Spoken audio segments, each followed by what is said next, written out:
Remember, at the end of the day, it's in the hands of Allah subhanahu wa ta'ala. He's way more merciful than you and I, and if He knows that someone deserves to be guided, He will guide him.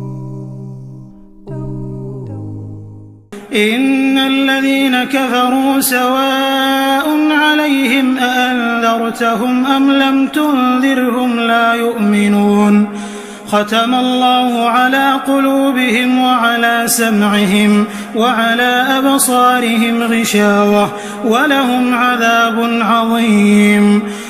So today we'll be taking empowerment from verse number 6 and 7 of Surah AlBaqarah.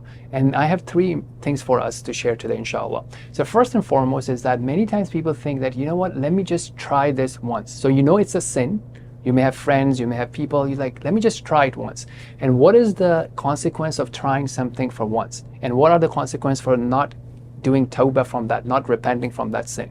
So Allah subhanahu wa ta'ala tells us that there are some people who can reach a state in which there is no point of return for them. And we're not here to judge who can return and who cannot return. The point is that it's a very dangerous slope. So sometimes when we are consistent with our sin, we are consistently rejecting the reminder, we are consistently rejecting faith, we are increasing risk for ourselves that we might reach a point where our heart is totally upside down. May Allah protect us from it, and that we will never return. And this is something really important when we are persisting on a sin, or when we are trying something new, because you might try something new and then you can get addicted, so it's really hard to come out of it. So it's much important, it's much more preferable to not try a sin and not to try it and not to initiate it in the first place than to start something and then quitting.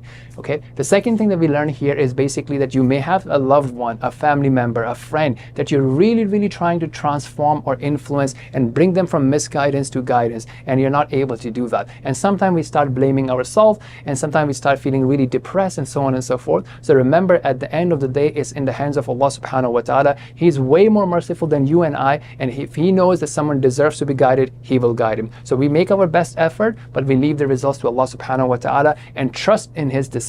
The third thing that this verses remind us of is the painful and great torment. So that is a consequence. So we have choices in this life. The life is all a set of small choices that we make, and then it becomes into a greater and a bigger choice. So we have these choices in life. Now, if we keep making wrong choices, we don't repent from disobedience, we don't repent from not believing in Allah subhanahu wa ta'ala and His commandments, there are consequences of it. And as Allah subhanahu wa ta'ala warns us, and that will be a painful and a great punishment.